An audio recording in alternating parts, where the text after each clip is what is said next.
The most difficult part of getting anything done is that first step. It's going from, browsing Reddit or watching TV or whatever it is you're doing to actually sitting down and working. And then it takes you generally, a little bit of time to really find your stride in whatever you're doing. It's why they always say with writing, the opening is always the hardest thing to write. It's because you're going from being very cold to trying to warm yourself up to get that writing done, to get the words flowing, to find your groove really and find your stride. And one issue that I used to have and used to really struggle with was that I would try and force myself into that sort of warm state of writing without ever really thinking how I was doing it. And what I would do is I would do a little bit of writing here and I'd do maybe 15 minutes. And then I'd go over and I'd be like, oh, I should respond to that email or just check my emails. And then I go back to writing. And going back to writing, even after a quick 3-minute change of getting out of that zone, made it very, very difficult to find my stride again whilst writing.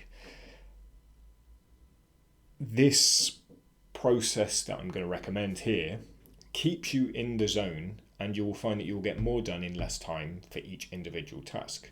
If you've read Tim Ferriss's 4-Hour Workweek, which is an incredible book, and if you haven't read it, you should, you'll know this is called batching.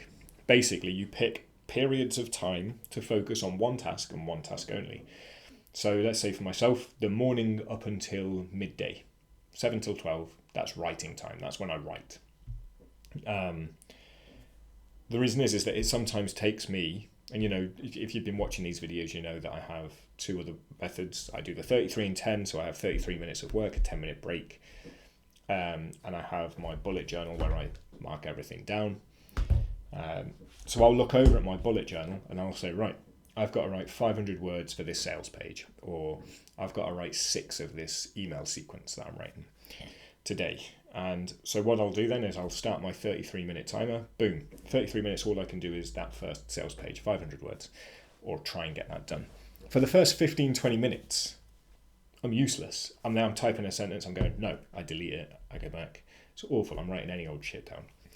I have my 10-minute break. I don't go and do something else. It's just a 10-minute rest from that thing. I'm still thinking about it. I go back. And I do that for the first 5 hours of the day. And I only focus on writing, generally writing for one client or one task.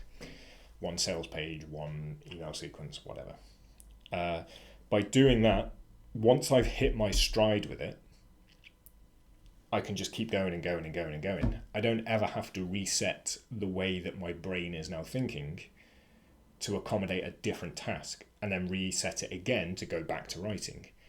It's just you set yourself up and you give yourself one direction and you're just constantly working towards that.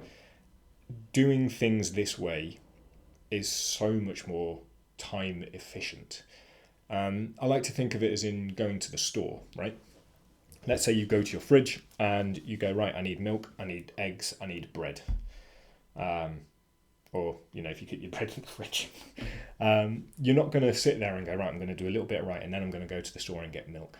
And then I'm going to come back, I'm going to do a little bit more writing, then I'm going to go back to the store and get eggs. Then I'm going to come back and then a bit more writing, go back to the store and pick up my bread.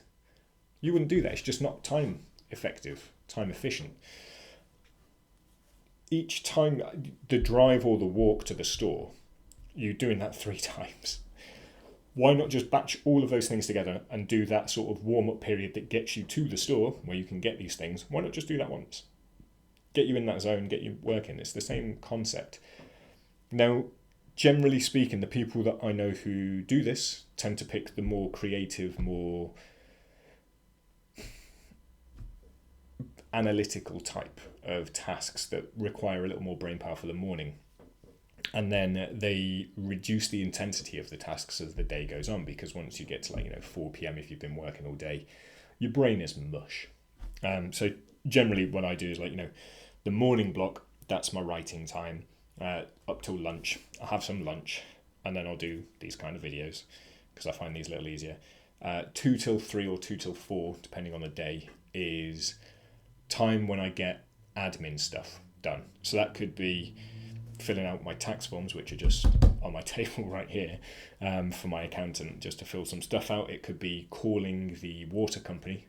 It doesn't even have to be work related. I've got to call the water company today.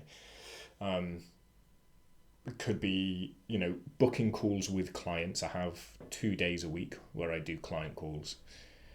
But basically, by putting single tasks into one time period, it could be a 30-minute period depending on how intensive that task is, or it could be a 4-hour period, a 5-hour period. It could be a whole day, depending on how you want to organize it. Helps you become more effective at that task, because you're not having to reset your brain and you're not having to flip from one thing to the next and back again. And it is a much more effective way to get things done. So that is the productivity tip for today. Basically batch your tasks, look at your calendar and try and book out, right, this 30 minutes first thing in the morning is to do my emails, then I've got 4 hours of just writing, then I've got lunch, then I've got whatever. Batch it out.